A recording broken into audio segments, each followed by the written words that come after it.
This is the story of a man named Stanley. Stanley worked in a big building where he was employee number 427. Employee number 427's job was simple. He sat at his desk in room 427 and he pushed buttons on a keyboard. Orders came to him through a monitor on his desk, telling him what buttons to push, how long to push them, and in what order. This is what employee 427 did every day of every month of every year. And although others might have considered it soul-rending, Stanley relished every moment that the orders came in, as though he had been made exactly for this job. And Stanley was happy. And then one day, something very peculiar happened. Something that would forever change Stanley. Something he would never quite forget.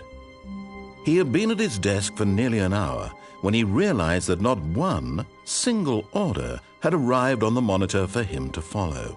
No one had showed up to give him instructions, call a meeting, or even say hi. Never in all his years at the company had this happened, this complete isolation. Something was very clearly wrong. Shocked, frozen solid, Stanley found himself unable to move for the longest time. But as he came to his wits and regained his senses, he got up from his desk and stepped out of his office.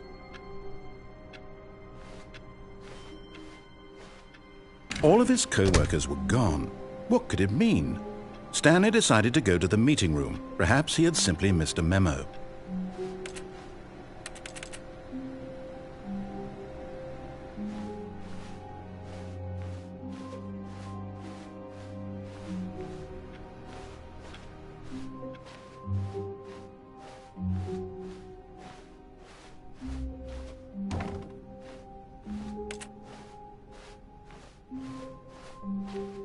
When Stanley came to a set of 2 open doors, he entered the door on his left.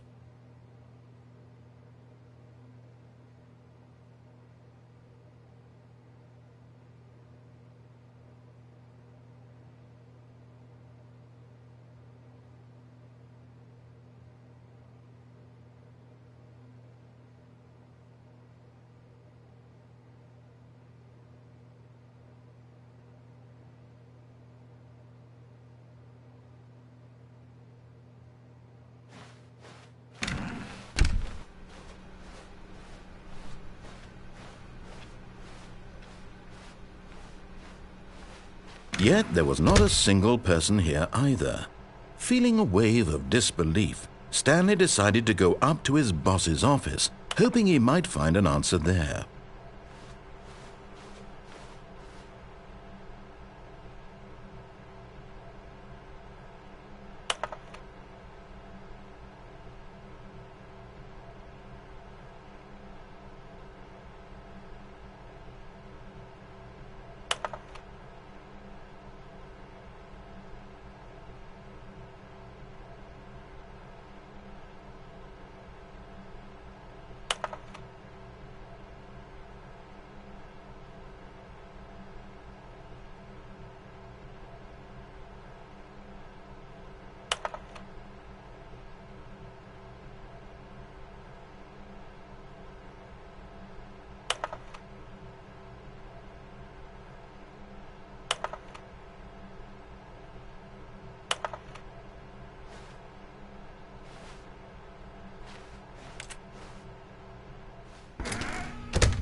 Coming to a staircase, Stanley walked upstairs to his boss's office.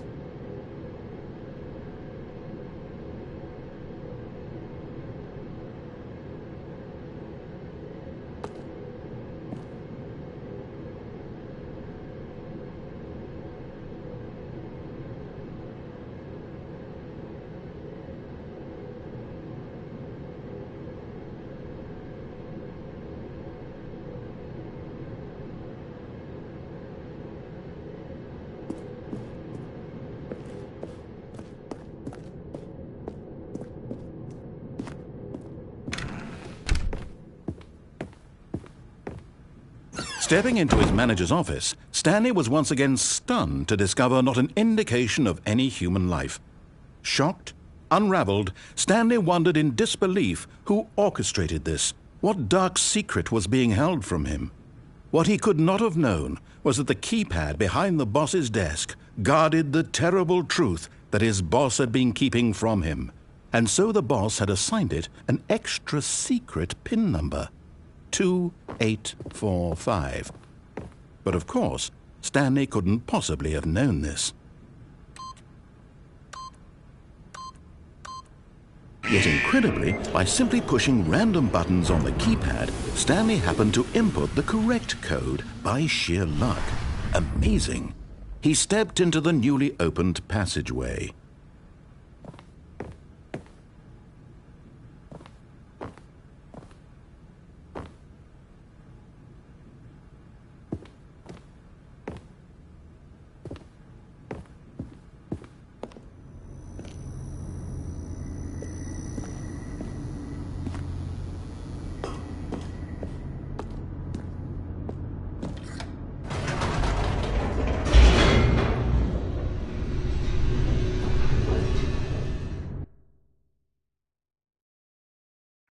Descending deeper into the building, Stanley realized he felt a bit peculiar. It was a stirring of emotion in his chest, as though he felt more free to think for himself, to question the nature of his job. Why did he feel this now, when for years it had never occurred to him? This question would not go unanswered for long.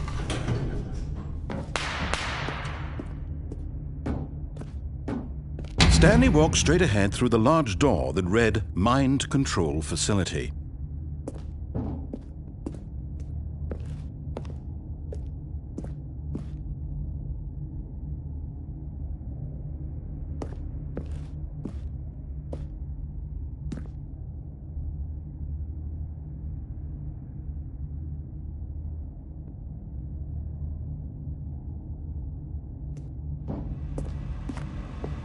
Although this passageway had the word escape written on it, the truth was that at the end of this hall, Stanley would meet his violent death.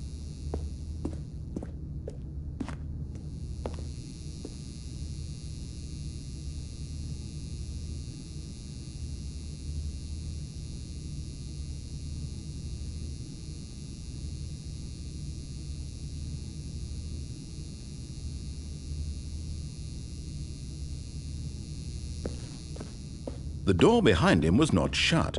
Stanley still had every opportunity to turn around and get back on track.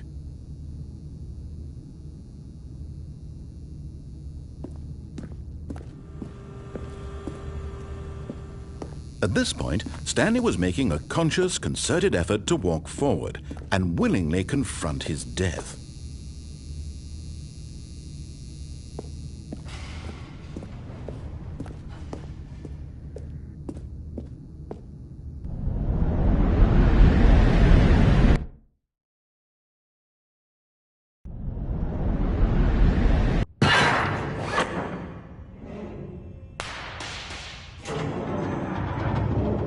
As the machine whirred into motion and Stanley was inched closer and closer to his demise, he reflected that his life had been of no consequence whatsoever.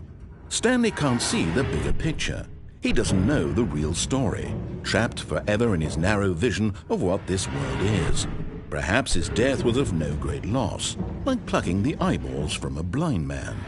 And so he resigned and willingly accepted this violent end to his brief and shallow life. Farewell, Stanley.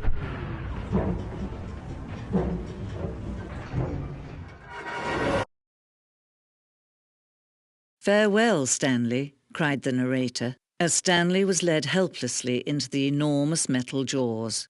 In a single visceral instant, Stanley was obliterated as the machine crushed every bone in his body, killing him instantly.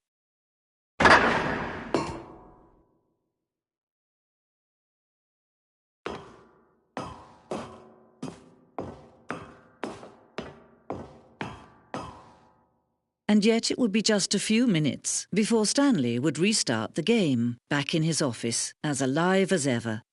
What exactly did the narrator think he was going to accomplish?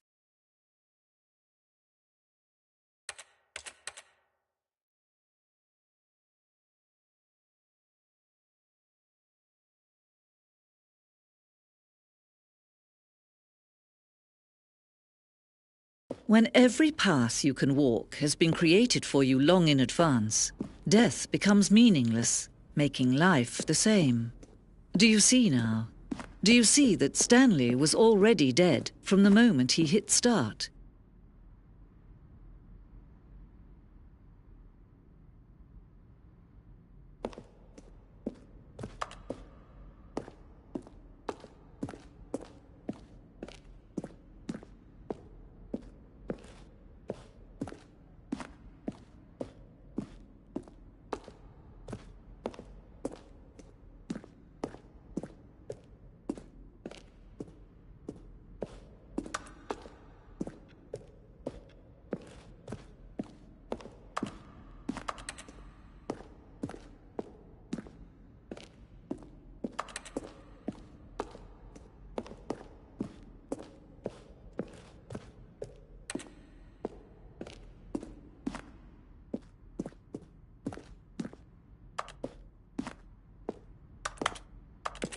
Stanley walked over the bridge.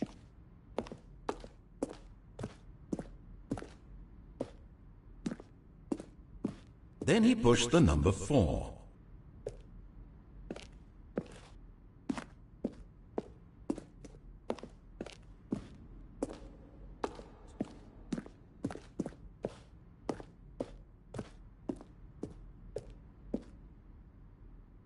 Stanley pushed the big red button. Stanley stood on the roof.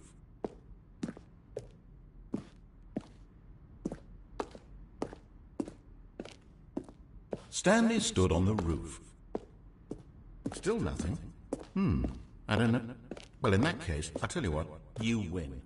Congratulations. You did it. I know you put in a lot of hard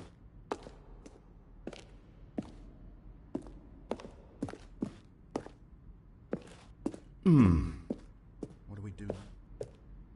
When Stanley came to the lift, he travelled upward to the power source. Where am I? At the top of the facility. I'm trying to end figure out, this but I can't. injustice. Stanley, who am I? Can you speak to me? Please talk.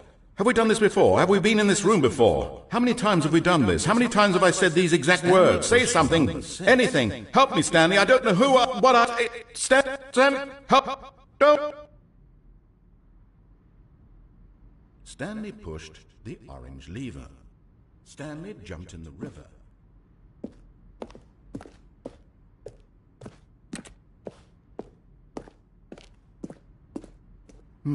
Let's see. Stanley walked through the green door. Stanley pushed the big red button.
Oh, look at these two. How they wish to destroy one another.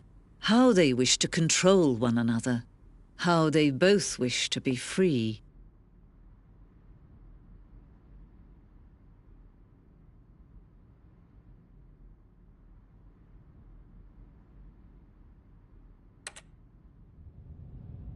Can you see? Can you see how much they need one another? No, perhaps not. Sometimes these things cannot be seen. But listen to me. You can still save these two. You can stop the program before they both fail. Turn off your PlayStation. There's no other way to beat this game. As long as you move forward, you'll be walking someone else's path. Stop now and it'll be your only true choice. Whatever you do, choose it. Don't let time choose for you. Don't let...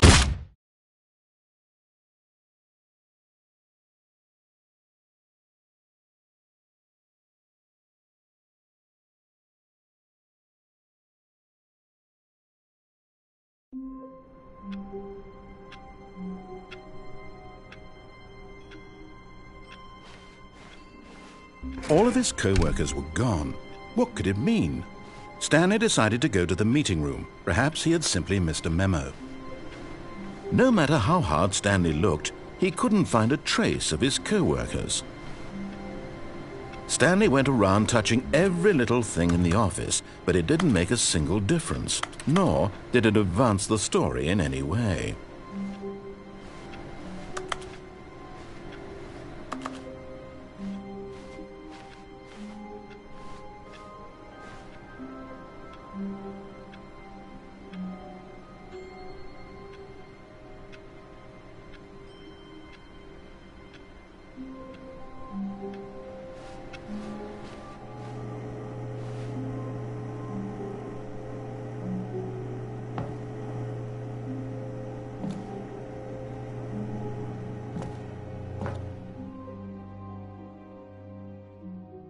At first, Stanley assumed he'd broken the map, until he heard this narration and realized it was part of the game's design all along.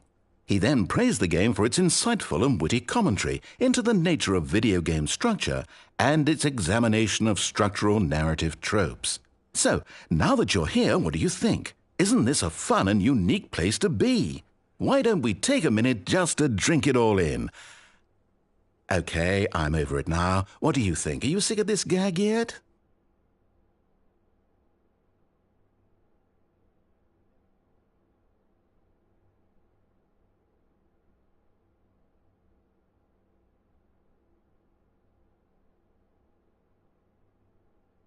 Ah, then in that case we'll continue.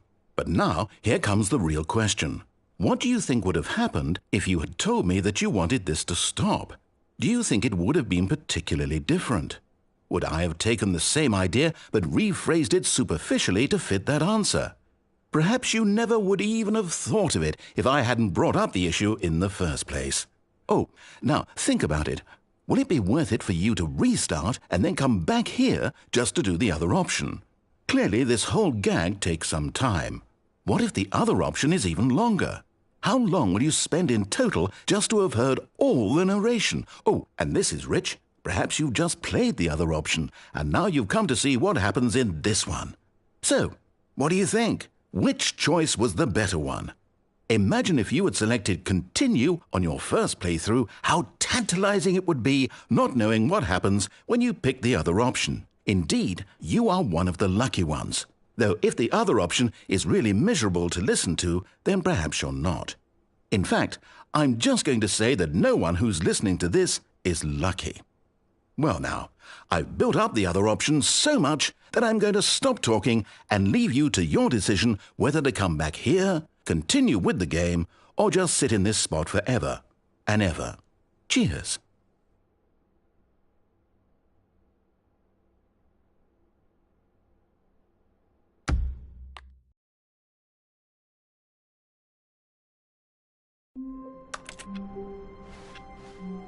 All of his co-workers were gone.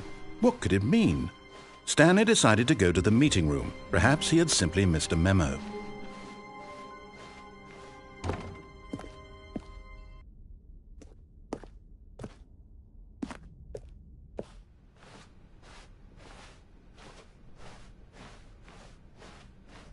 When Stanley came to a set of 2 open doors, he entered the door on his left.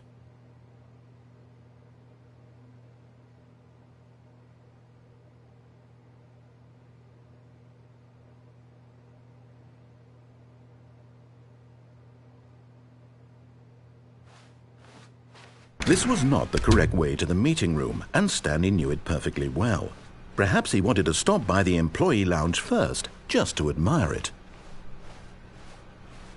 Ah, yes, truly a room worth admiring. It had really been worth the detour after all, just to spend a few moments here in this immaculate, beautifully constructed room. Stanley simply stood here, drinking it all in.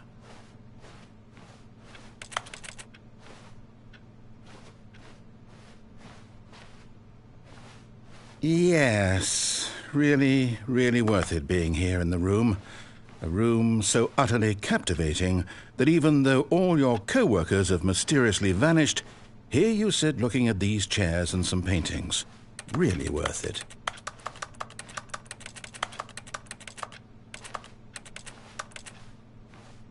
At this point, Stanley's obsession with this room bordered on creepy and reflected poorly on his overall personality. It's possible that this is why everyone left.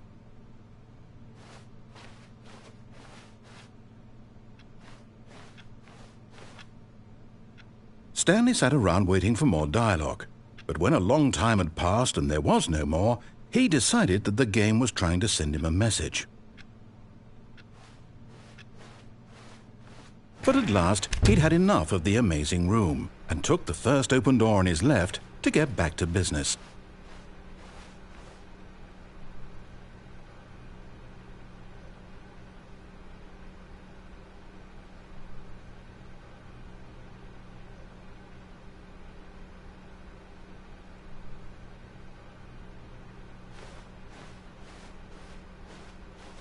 Stanley was so bad at following directions, it's incredible he wasn't fired years ago.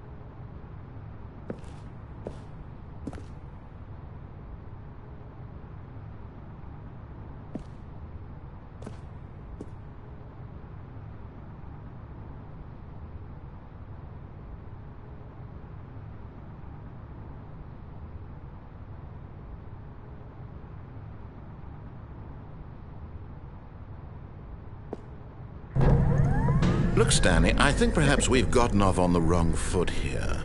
I'm not your enemy, really, I'm not.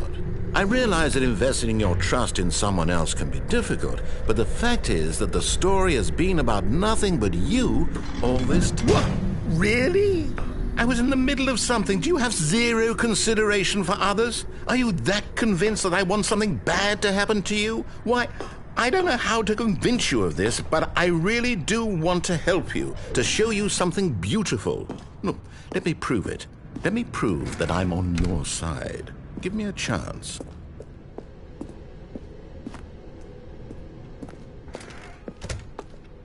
Now listen carefully, this is important. Stanley walked through the red door.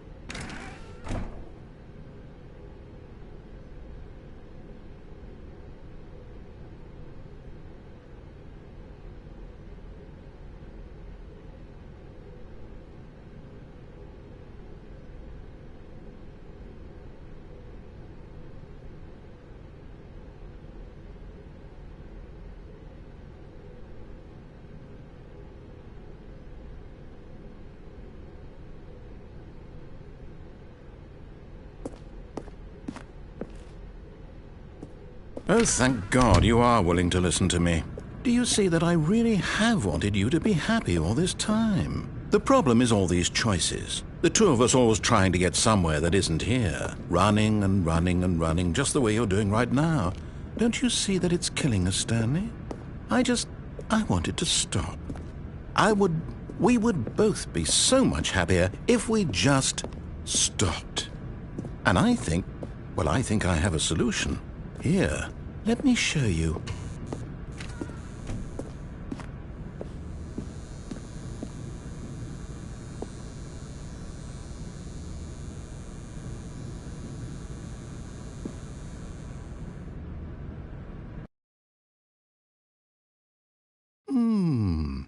What do we want? What are we looking for? Here. Yes. Oh, it's beautiful, isn't it? If we just stay right here, right in this moment with this place, Stanley, I think I feel happy. I actually feel happy.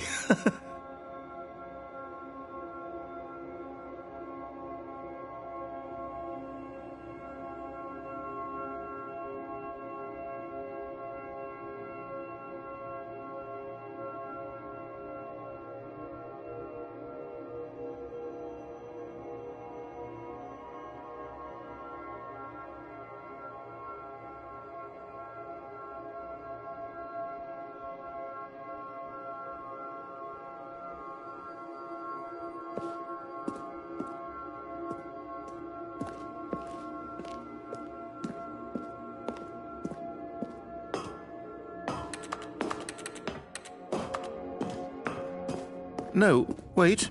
Where are you going?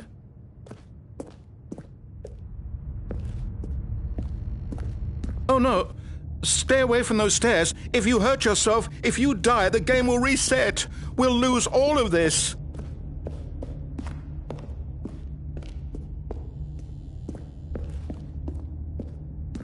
Please, no, Stanley, let me stay here. Don't take this from me. Please, Stanley, think of... No! Oh, thank God. You lived. You had me worried there for a moment. Now, can we please get back to the other room? No. No, what are you doing, Stanley? Please, I'm asking you not to take this away from me. I can't go back to what I was before. If you die, we'll both go back. Why are you doing this?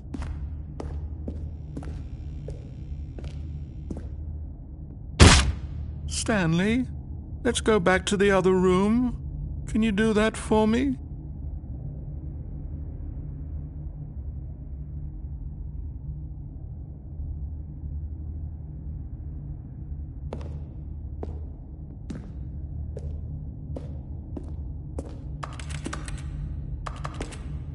My God, is this really how much you dislike my game? That you'll throw yourself from this platform over and over to be rid of it? You are literally willing to kill yourself to keep me from being happy. Am I reading the situation correctly?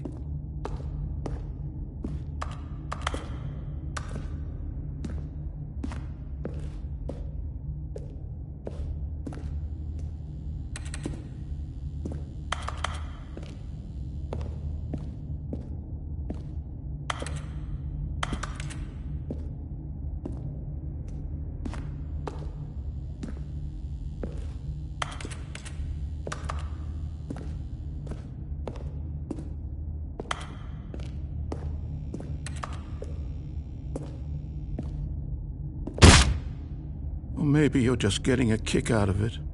I don't know anymore. I just wanted us to get along. But I guess that was too much to ask. It looks like you wanted to make a choice after all. Well, this one is yours.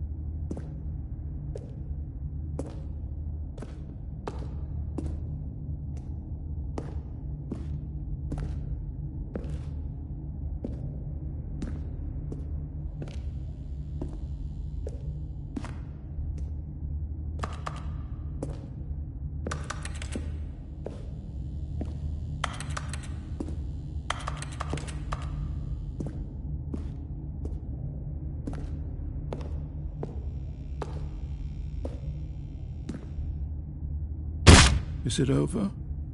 It's going to restart, isn't it? I'm going back.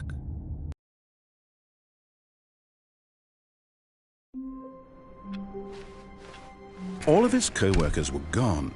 What could it mean? Stanley decided to go to the meeting room. Perhaps he had simply missed a memo.